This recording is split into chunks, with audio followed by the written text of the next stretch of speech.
Americans love using their credit cards, the most secure and hassle-free way to pay. But D.C. politicians want to change that with the Durbin-Marshall credit card bill. This bill lets corporate megastores pick how your credit card is processed, allowing them to use untested payment networks that jeopardize your data security and rewards. Corporate megastores will make more money, and you pay the price. Tell Congress to guard your card, because Americans lose when politicians choose. Learn more at guardyourcard.com.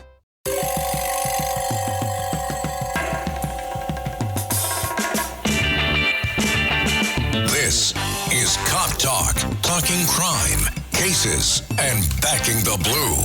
Now, here are your hosts, Captain Ed Mehmet and Detective Kevin Schroeder. Hello, everyone, and welcome to another episode of Cop Talk. I'm Kevin Schroeder, your host. I'm here with my co-host, the Captain. Welcome, WABC listeners and YouTube viewers. Today we have a prominent figure in public safety, and Kevin will introduce him. So our guest today on Cop Talk is Public Safety Director for Newark, New Jersey, Emanuel Miranda. Welcome, Manny. Thank you, sir. Thank you for having me. Thank you for being here. I know you're very busy, and we really appreciate your time. Thank you. Director, would you tell everyone about your background? You know, where you're from, where you grew up? Sure. So, like you mentioned, my name is Emanuel Miranda. I was born and raised in the city of Newark by my Puerto Rican parents who came to Newark in the late 70s. Okay. I was born in the late 80s. They were able to raise 5 kids in the city of Newark. So I went to school in Newark, my elementary, high school, some college also in Newark. And this is a job that I always wanted to do since I was a kid. So right out of high school, I ended up applying for the Newark Police Department. And approximately like a year after getting out of high school, I was called into the academy. Wow, and you went into the academy, and then what was your first assignment? So I graduated out of the academy in December of 2001. My first assignment was the South District, now known as the 5th Precinct. Okay. Back when I started, there was only 4 precincts back then. The city was split into North, South, East, and West. Currently now we have 7 precincts. Where majority of the west part of the city and the north part of the city was broken up into having their own commanders and their own precinct. I started in the south in 2001 up until, I want to say 2005. I was made a detective within the South Squad, where we handle minor crimes, you know, your simple assaults, your theft from autos, your burglaries, your ag assaults. If it was like, you know, it was a knife attack, nothing that had to do with guns. The gun jobs were handled by the robbery squad citywide. Okay. So I started in the South Squad for approximately 2 years, and then I was moved over, transferred to the robbery squad. At the robbery squad there, we handle all the active shooters, any shootings, as long as they didn't die. We handle robberies, we handle commercial robberies, we handle carjackings. So I did that for about 2 years. By then I was transferred to the Major Crime Squad. Major Crime Squad, they redid the whole organization, and Major Crime just dealt with just strictly shootings. Robbery remained with the robberies, the carjackings, and then the major crimes we just dealt with just the shootings. From there I went to a carjacking task force that was put together by then the chief of the prosecutor's office, Anthony Ambrose, and we were averaging, I want to say 60, 70 carjackings a month. So it was a big issue in the city of Newark. So a task force was put together between federal, state, county, and local municipalities. So we were all working together with the FBI, the DEA, the Essex County Prosecutor's Office, the New Jersey State Police, the Essex County Sheriffs, municipalities like Irvington, East Orange, and Newark. So I did that for about 6 months.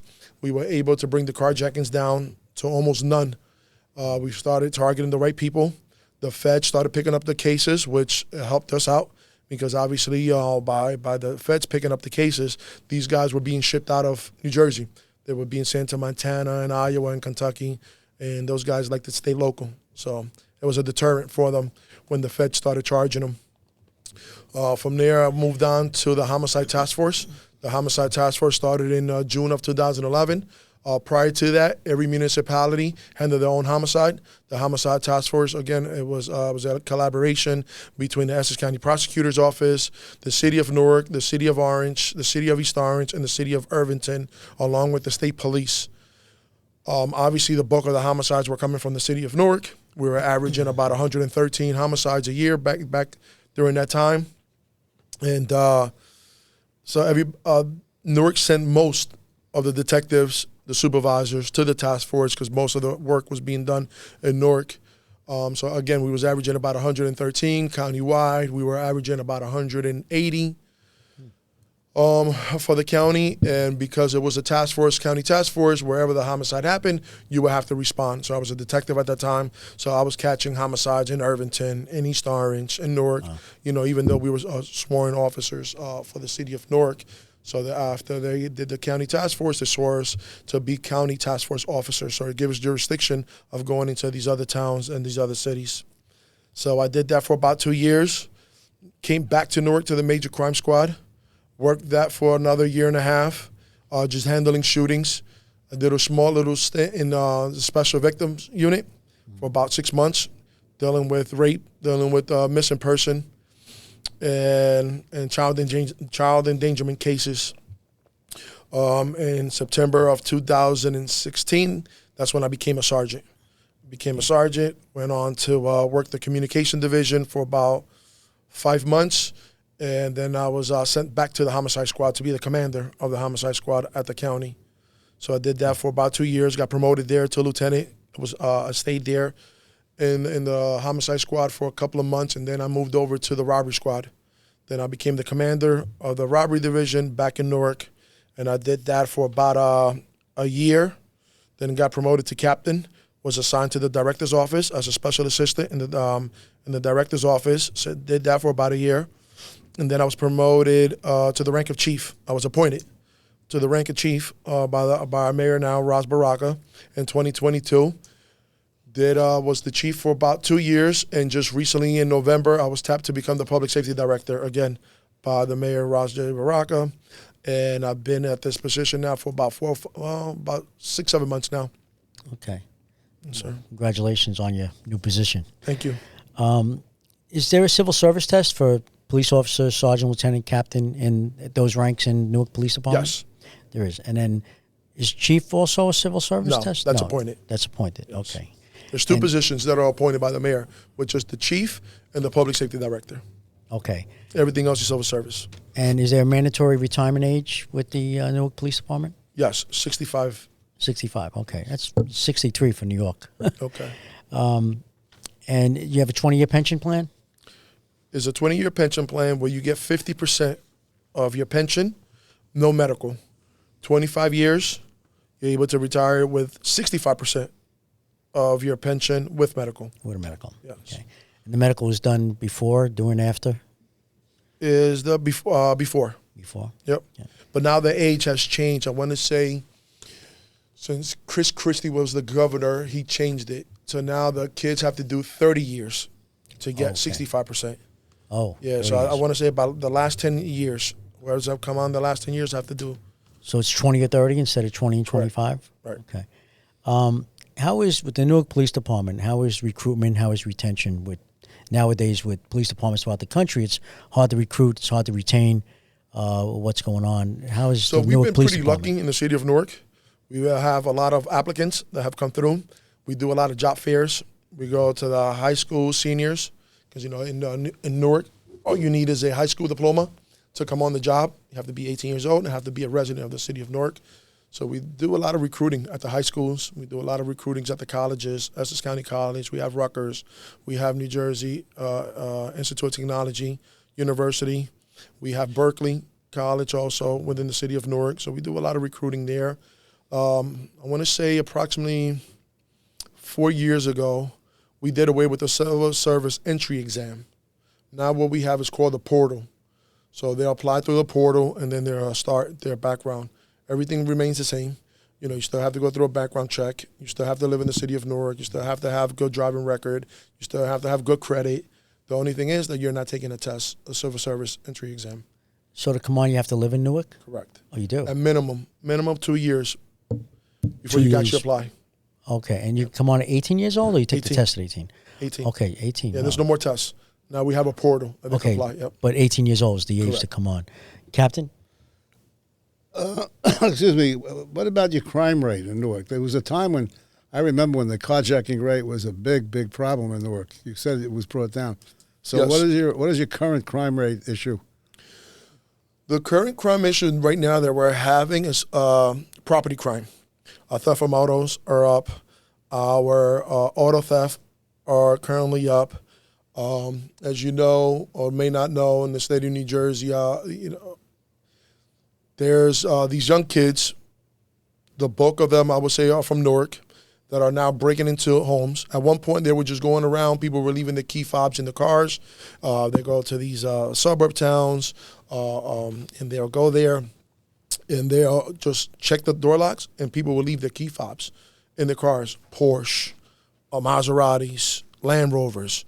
And so there was a big push through social media, through the media, telling people, do not leave your key fobs inside the car, because it was making it easy for these kids to steal the cars. Now these kids are breaking into the homes, trying to get these key fobs. They see that there's a Porsche outside. They see there's a Maserati outside. And most people will take their key fob and they'll leave them on top of the counter, along with their purse, along with their wallet. So these kids have been breaking into these homes, trying to get the key fobs, and they've been very successful. So now the big push is to lock your doors, lock your windows, and take your key fobs and your wallet and your purse upstairs to your bedroom, and just don't leave them with easy access. That's interesting, because recently we had the candidate for Staten Island City Council, Frank Morano, and he told us that same problem is occurring in Staten Island, where they're actually breaking into homes to get the keys. Correct. And in my career, I never heard of that. Usually you break into the home, you take what's in the home. Right. But they're going for the keys. And these young kids, 13, 14, 15, 16 years old, they get in these cars. They're shipping them out. They're making a lot of money. We recovered a lot of these vehicles in containers within a matter of hours. And these guys are making good money, and that's why it's an easy grab for them. You know, you hardly have these kids now on the sidewalks anymore, hanging out on corners, selling, drugs, anything like that. I think now with these phones, everything is through text messages, through WhatsApp, through, all these other apps that they have out there that are encrypted, and so you hardly see these kids out there selling their narcotics. They're making easy money with these cars. On March 7th of this year, you had a police officer killed. I think his name is Azcona? Yeah, Joseph Azcona. Azcona. Yes. Pardon me. Can you tell us about that, the investigation, and what happened and where it stands now? Okay. So on March 7th, it was a Friday evening. Our intel unit that are comprised of the U.S. Attorney's Office, ATF. There was an officer there, was a task force officer from Jersey City PD. He was also present. And this unit worked based off intel. They get their intels through social media, through confidential informant, through undercover officers that are in the street. This particular day, they had information that a group of individuals were not too far from where the shooting happened at a McDonald's, and one of them was carrying a weapon, was carrying a handgun. So they set up tactically around the area in case 90% of the time they're gonna run on you. So they put officers in strategic areas where if this kid was to run, they'll be able to capture them. These guys work with unconventional vehicles. However, they do have their tactical vests, clearly with the body-worn camera, their badge, their name, and in the back it will say police, ATF, whatever agency that they're working for. And this particular day, Detective Manny Hayford, along with his partner, Joseph Azcona, who lost his life that day, stepped out of the car, and as soon as they stepped out of the car, the gunfire started right away. One of those rounds went into the vehicle. Azcona was the driver that day, went into the vehicle and struck the detective. And his foot was still on the brake. He ended up crashing across the street from the incident. Manny Hayford, who was a hero, he returned gunfire, and he returned gunfire to the point where the suspect was down and he was cuffed.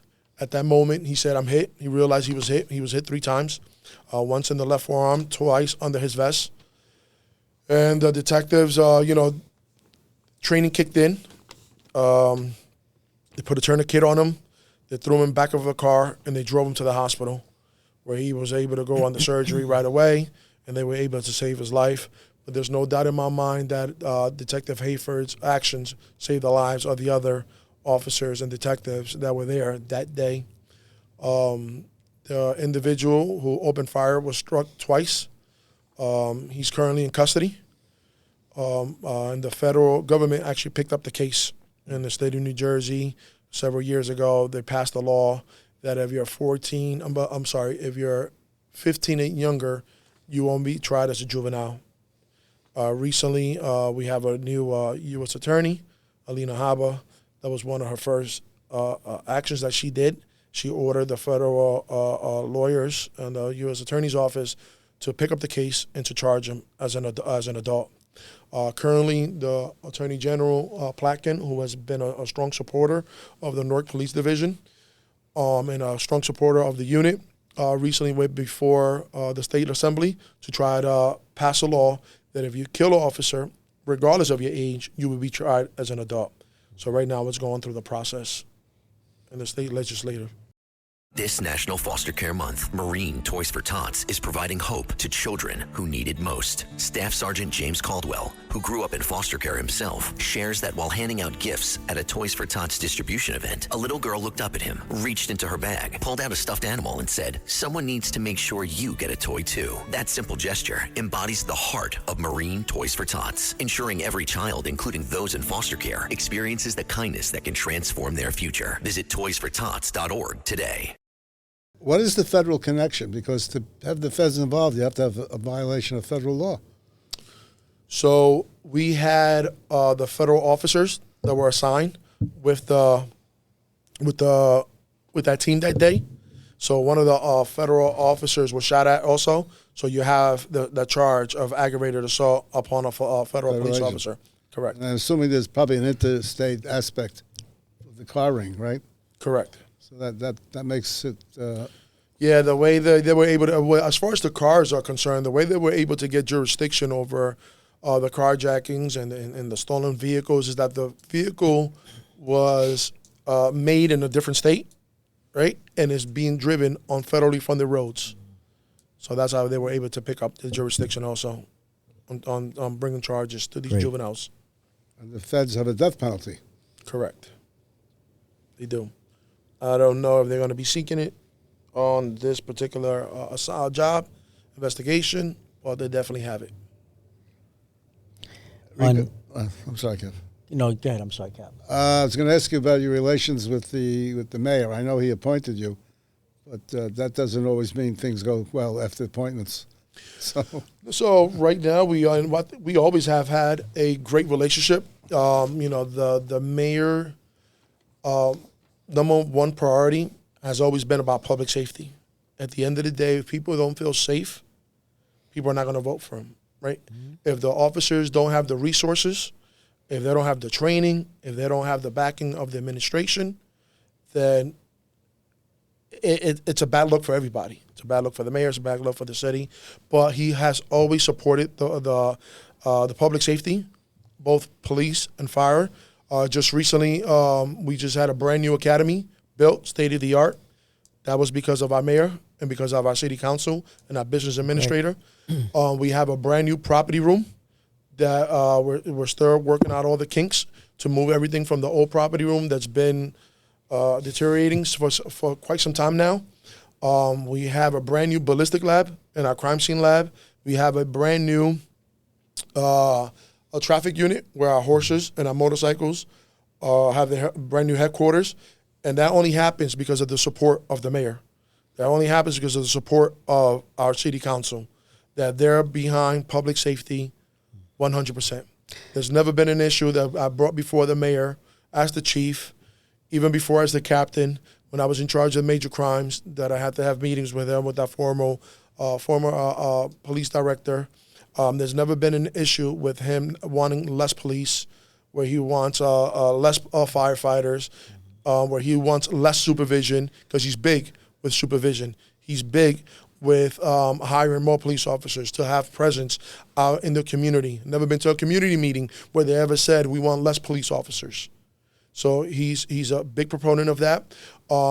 Recently, after the George Floyd incident, he started the Office of Violence Prevention and Trauma Recovery, where we have social workers now embedded in the precincts, where we have social workers that we actually refer victims of violence, where we have juveniles that are causing these all this havoc out in the street. Now you have these social workers that are showing up to their homes, to their families, and offering help. Whenever we have a shooting, they're showing up at the hospital. They're dealing with the families.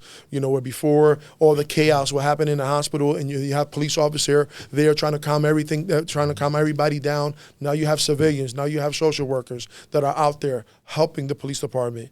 And I believe that the reason we're showing our numbers are so low is because of that partnership. It's because we have people that are buying in to public safety and to having civilian social workers showing up to people's homes, to people, to jobs, to ensure that everyone feels safe and we can bring these numbers down. Your position as public safety, you're also the director of the police? Correct. So you wear two hats. I wear three hats. I oversee the police division, the fire division, and the Office of Emergency Management. Right, I understand that. That's usually the way it works with public safety. Yeah. But are you actually in charge of the police department? Yes. As if you were? Well, the chief, the chief, Sharonda Morris, she runs the day-to-day operations. So she's the one that is dealing with the deputy chiefs. She's dealing with the precinct commanders, to ensure that they have the resources, to ensure that they're tackling the crime the way they're supposed to. I'm more in the administrative role, where I'm making sure, I'm running the budget. Right. I'm making sure that we have the equipment. I'm making sure that we have the fire apparatus. I'm making sure that, that we have brand new police vehicles. Just recently, we just purchased the state-of-the-art mobile cameras that each precinct is going to have one. It's state-of-the-art. It has AI-generated video. It has a LPR system on these videos, so we'll deploy them to hotspots. And that'll be a deterrent for folks, not to commit the crimes, not to commit the shootings, especially where we have places where we expect retaliation based on intelligence. So that's my job now. That's my role, to ensure that we have the training, that we have the equipment. Just recently, I sent a deputy director and a sergeant to Arizona to the Axon. Okay. Yeah, to the Axon convention, where we're going to be buying new drones that are going to be deployed from the roofs. The drones are going to be deployed from patrol vehicles, where before we used to have the canines. You had a bell out, somebody will run, and they're hiding in the backyards, and you'll send a canine unit to go back there. Now we have these drones that are infrared that will be deployed and be able to see where these guys are hiding on the car, in the bushes, so forth. So that's my job now, to ensure that we're buying and we're allocating money for this for the equipment, for training. What are you going to do with the dogs? We don't have we haven't had dogs in years. We haven't had dogs. Back in the day. Put now anything that we do with canines, we'll actually call our partners and the Essex County Sheriff, and they have hound dogs. They have dogs that are sniff out for narcotics, weapons, that kind of thing. You mentioned something before that caught my attention. You said you have a mounted unit. Yes. Are they used the way mounted should be used? Because here in New York, they've been neutralized, castrated. I don't mean literally castrated. Our mounted units are in the downtown area. There are, obviously, we have a lot of issues in our downtown area, especially when the juveniles are being released while we're getting out of school. So they go down there for presence. We have some theft from autos in the downtown area, in the back streets. So we put them again back out in those back streets for command presence. Are they used for crowd control or disorders? Yes, 100%. Because there was a time in New York before Mayor de Blasio that they were used for disorders, and they were very effective. Yeah, we still using them for disorders. But since then, they're just they're toys.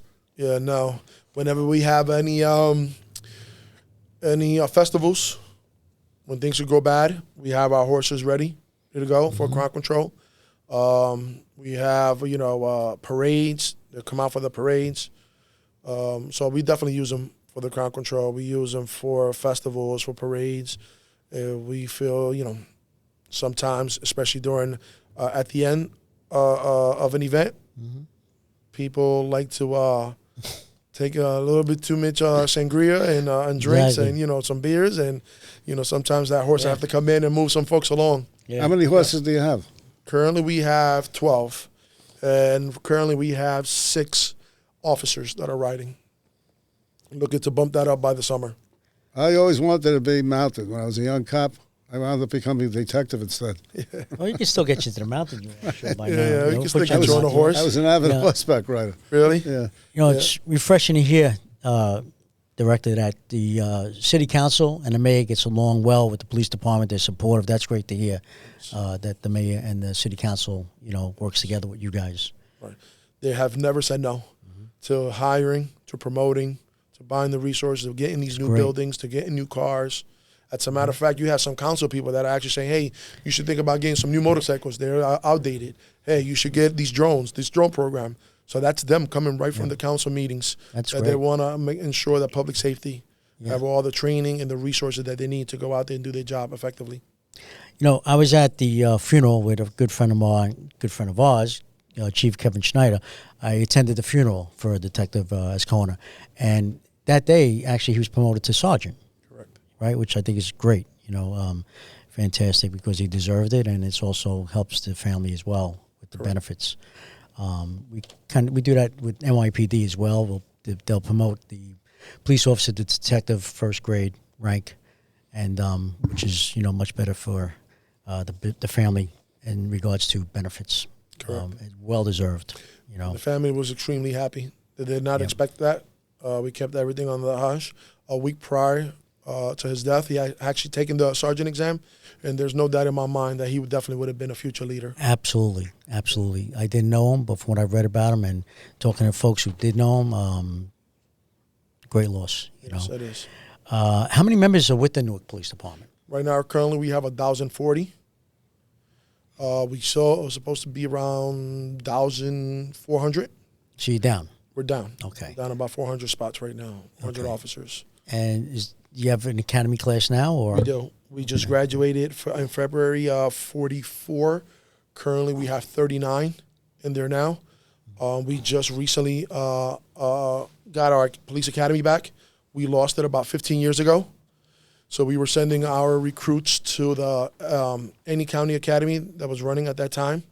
Back in 2017, 2018. Then the director, Anthony Ambrose, worked out a deal with the state police where they put a municipal class through the state police, and they were able to graduate approximately both classes close to 400 officers. Wow. Because during that time, in the 1993, 94, during that time, there was a big class that was in back then, 200 officers, like 220. And they were retiring around that time, so we needed those officers. Right now, we have a reprieve.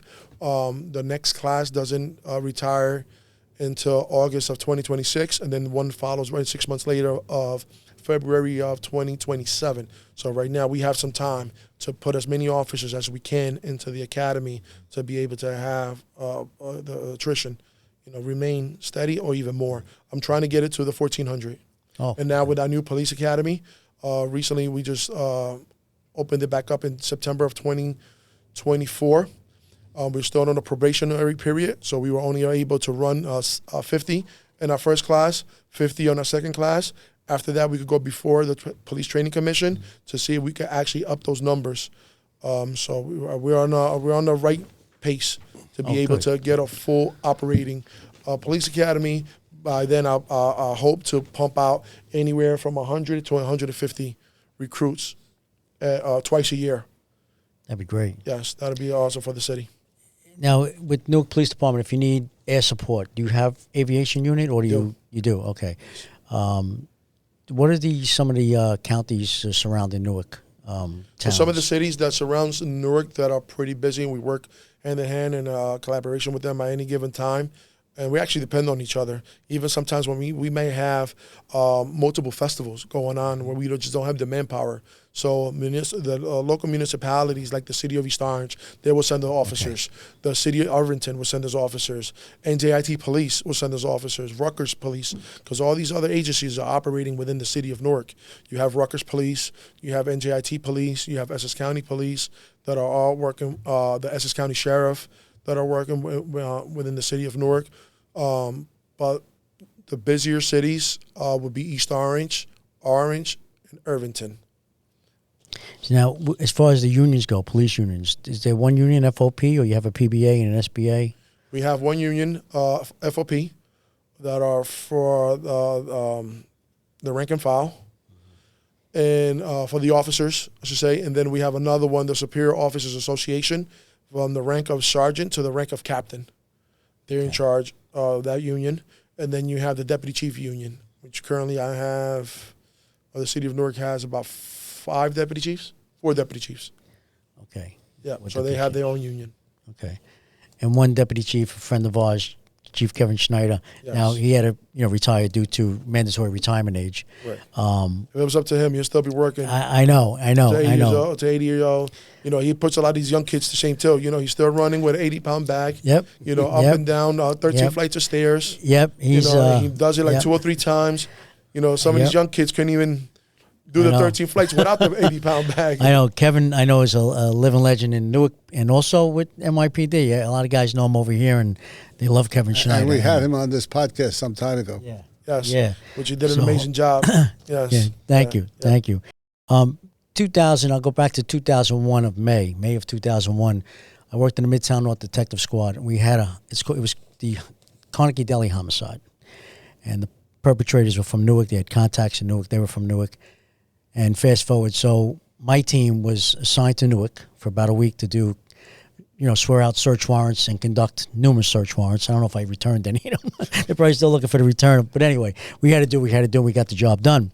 But I tell you, my first experience really, engaging with the Newark Police Department. And those guys, man, you guys and girls out there work your ass off. I mean, you're busy. You're busy, and you guys were great to us, and hopefully, I'm sure we've been the same when you guys come here, guys and girls. But I was very impressed with the Newark Police Department back in 2001 when I was out there for a week with the search warrants. Yeah. So I just had to let you know that. Yes, I remember seeing the actual documentary on that one. It was actually on Netflix. Yes. That was a gruesome case. Yep. And so that happened May 2001. I came on that August of 2001. Oh, okay. Yep. Okay, before 9/11. Right before 9/11. Right before 9/11. We actually came out here. I was a recruit, and I came out here to assist that day. I remember going to the Javits Center where they had the command post. Mm-hmm. Right. I remember Sopranos stars were out there giving out, candy and food and everything else out. Yep. And I remember being assigned to a precinct in Midtown. I think it was a bomb squad was there. Oh, downtown, yeah. Downtown. 6th precinct, I think, right? The bomb squad. Yeah, they had me village. there because obviously we didn't have no duty belt, we didn't have no guns. We just like a month, into the academy. But I remember coming out here to assist in any way that we can, and I remember going to Ground Zero also. It was a big caravan coming from Newark, a big PAL bus full of officers to come out here and assist with patrol, answering calls. I remember going through that Holland Tunnel and people just cheering the police officers on. The state police was out there. Yep. It was a big support back then, and you could see the family, the brotherhood, and the sisterhood that we had among the public safety and the police officers back then. Yeah. I mean, unfortunately, it took 2 buildings to come down to see that, but it was for the program. I'm sorry? Ask him if he's in the program. Yes, I'm in the program. That's my next question. Captain's got to jump in there. Yes. My next question, I always ask guys and girls who have been down there, are you with the 9/11 program? I am. Okay, because if you're not, we get you signed up. Yes. You have to be. A lot of our guys, too. We've been pushing a lot of our guys also, yes. Because there's so many guys that came in, from Jersey or Alabama, went back home, didn't know anything about the program, and next thing you know, they're getting sick, God forbid, you get sick. Yes. And at least take care of your family. And we're big with pushing the information out through our union meetings. Yeah, just not too long ago, we lost Sergeant Kenneth Brown, who worked in the issue. He was out here also. assisting during 9/11. Oh, And okay. unfortunately, we just lost him not too long ago, Sorry to hear about a year and a half. Yeah, so he had cancer also, so the program has been able to help him and his family. Captain? You mentioned before about Officer Azcona's funeral. Did you get assistance from the New York City Police Department ceremonial unit? The ceremonial, they're very good at this type of thing, handling. We had so many different agencies yeah. there. Yeah, it was like Yeah. one of the biggest funerals I ever seen in my career. Yeah. Even speaking to the state police colonel, Pat Callahan, he's been on the job for about 30, 35 years. He says he's never seen a funeral that big. So many people came out. The honor guards. I know NYPD was definitely there. Yes, they were there. The commissioner, Tish, she was present. She was right in the front row with us, giving us support. One of the big supports that we also had was the wellness program that NYPD currently has. His name passes me now, but he's an assistant chief in charge of that program. We had a Zoom meeting. They sent a lot of resources to Newark to help our officers out. You know, the canines and the doctors that are part of the wellness program came out to assist our police officers and to deal with, you know, this traumatic event. But we had so many guys. I think it was like 343 motorcycles, and they came from everywhere. Yeah. So I'm pretty sure NYPD was there. And there was No, I mean the ceremonial unit. They're the ones that actually handle it. Well, they handle everything for the NYPD. But they also go out of town. They do. Yeah, They but do. not with us because Yeah. unfortunately we have experience, you know, with police, with inspectors' funerals. Yeah. We have you had your own. unfortunate, There was so we have our own ceremonial unit. there was a good support from NYPD out there in uniform. And I'm sure if people from the ceremony unit were involved. But like you said, Those are the have honor guards. Right. Yeah. And you have your own as well. We do. Some of these small departments don't, so NYPD will assist them with that. Well, this has been a great interview, and I appreciate you being here. I mean, anything you'd like to say to our listening audience? No, I just want to thank you guys for this. I think it's important for people to hear from the leadership of the department. You get to hear, you know, their hearts. It's like what I like to call the heart-to-heart. There's nothing to hide. You know, we are very transparent. We should be transparent. We shouldn't hold anything back, whether it's right, wrong, or indifference. You know, so I thank you guys for having these conversations and asking these questions, because they get to know who their commander is. They get to know who the leaders are. They get to see that, you know, at least for me, that I came up through the ranks. Right. I know what it is to be a patrolman. I know what it is to be chasing cars and chasing suspects, and came through the Detective Bureau. I think the best leaders are folks that came through the Detective Bureau, because you know what to expect. Yeah. Guys and girls who did the job. Correct. You know what I mean? Yes. Absolutely. Yeah. Well, from what I hear and what I understand, you're doing a great job out there. Thank you. So keep up the good work. And it's great. You have a great relationship with your mayor, which is great to hear, and city council. That's great to hear. And say hello to our favorite friend, Chief Kevin Schneider. Yes, Okay. will do. We Listen, love Kevin. so the men and women that are out there, they're doing the work, and I'm just glad that in my city, the officers are still working. Yep. You know, just last year, they took almost 800 guns off the streets. This year, we already have, in the 4 months, 250 guns off the streets. These guys are still working. Yeah. They're still in these neighborhoods trying to make a difference. Oh. And they're doing it the right way. They're doing it with the body-worn camera on. They're doing it without getting what we call the IOPs, the investigation on personnel, right? Without getting the complaints, without getting the lawsuits. Lawsuits have dropped. So they're doing with the less use of force. So the guys are getting the training. We're big on hand-to-hand training. Just recently, I just saw instituted that if we could train our officers twice a year to fire that weapon, we should be training them also twice a year to go hand-to-hand combat. And we have our own jiu-jitsu commanders and jiu-jitsu guys that grapple within the police department, and those are the guys that are training our new guys.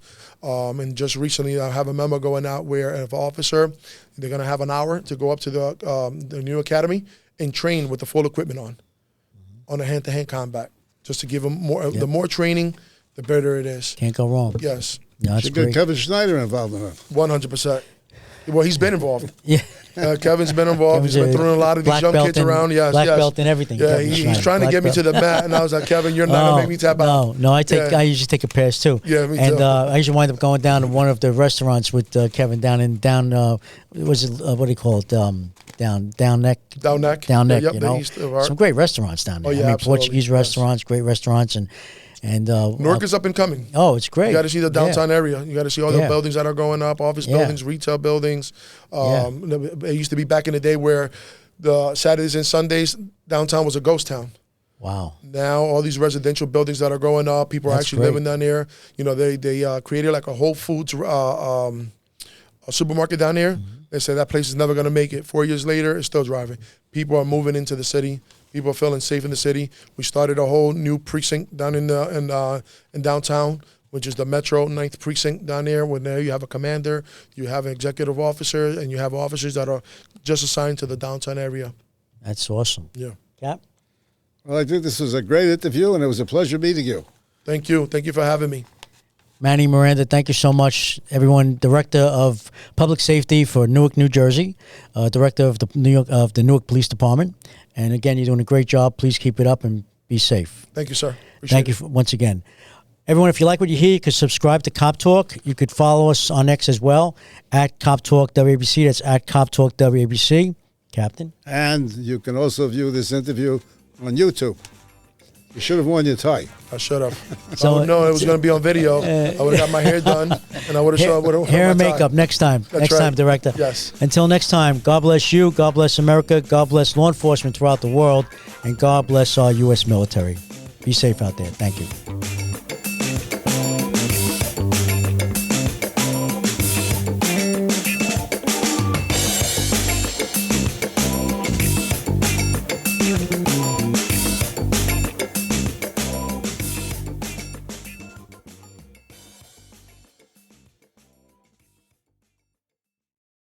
Hello, folks. Larry Kudlow here. Pay attention, because China is leading the largest anti-American alliance since World War II. One that's already dumped U.S. bonds, grabbed 43 million acres of our farmland, and is plotting to dethrone the dollar. That's why IRA and 401k savers are protecting their savings with gold. Please go to freegoldguide.com/Kudlow or just call 800-621-3908 for your free gold guide on how to protect your wealth with gold 100% tax-free.